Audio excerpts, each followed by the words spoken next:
The Christian goes forward. Number 12. A letter to SHCH. SHCH is probably M.S. Shepkin, 1788 to 1863. An actor of the time who is usually credited with introducing the realistic style into comic acting in Russia, displacing the vaudeville style. Gogol thought highly of his talents. On the other hand, some commentators believe that this letter was originally addressed to the publicist and professor of literature S.P. Chevriev, 1806 to 1864. My friend, do not consider yourself otherwise than as a schoolboy and pupil. Do not think that you are too old to study, that your powers have attained their genuine maturity, and that your character and your soul have received their final form and cannot become better.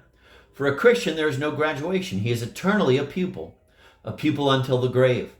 Custom tells us that in the natural course, a man attains the full development of his intelligence at 30 years. From 30 to 40, his powers may still go somewhat forward. After 40, nothing progresses in him, and everything that he produces will not only not be better than before, but will even be weaker and colder than before. But it is not so for the Christian.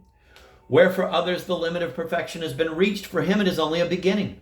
The most capable and gifted people, when they have passed 40 years of age, grow stupid, weary, and feeble. Look through all the philosophers and the most universal geniuses. Their best season was only the time of their full maturity. Then little by little they became dotards, and in age even fell into infantilism. Remember Kant, who in his last years completely lost his memory and died in second childhood. But consider the lives of all the saints. You will see that they increased in wisdom and in spiritual power in just the degree that they approached decrepitude and death.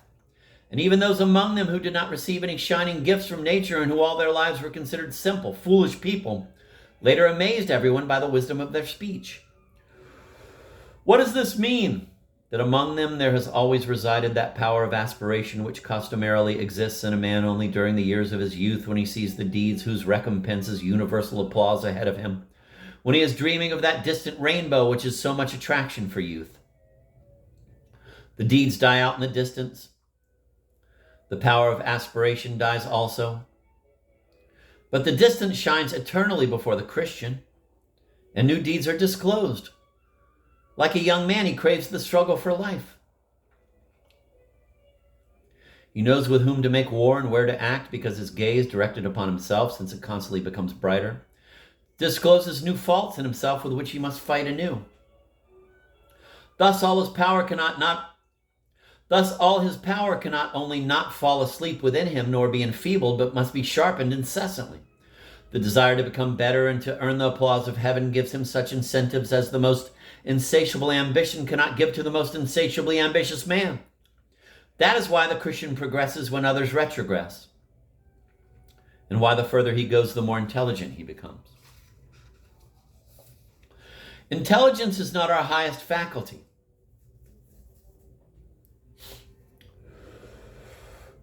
Its function is no more than that of a policeman. It can only bring order and arrange in proper place things which are in us already.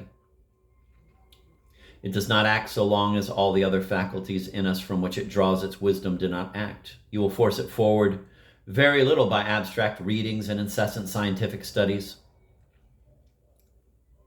Sometimes it is even suppressed and hindered in its development.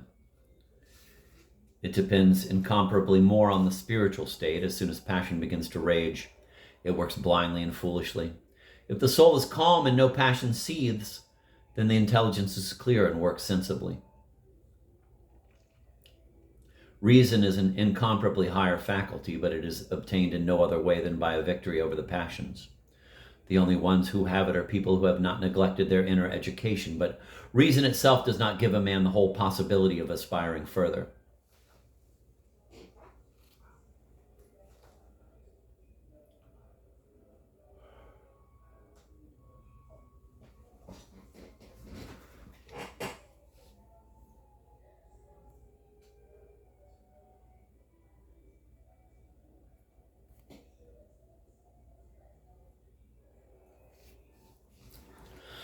There is a still higher faculty. Its name is wisdom, and Christ alone can give it to us. It does not belong to any of us from birth. It is not in any of us by nature, but it is a matter of the loftiest divine grace. He who already has intelligence and reason cannot receive wisdom otherwise than by praying for it day and night, asking God for it day and night, raising his whole to the mildness of the dove, and gathering into his very inner self all possible purity in order to admit that celestial guest who shies away from dwellings to which a moral order and an absolute harmony in all things has not come. If it does not enter his house, then a celestial life begins for a man. If it does enter his house, then a celestial life begins for a man. And he comprehends all the marvelous sweetness of being a pupil. Everyone becomes a teacher for him. All the world is his teacher. The most insignificant person can be his teacher. From the simplest counsels, he extracts the wisdom of the one counsel. The most foolish object shows him its wise side, and all the universe becomes a book of instruction for him.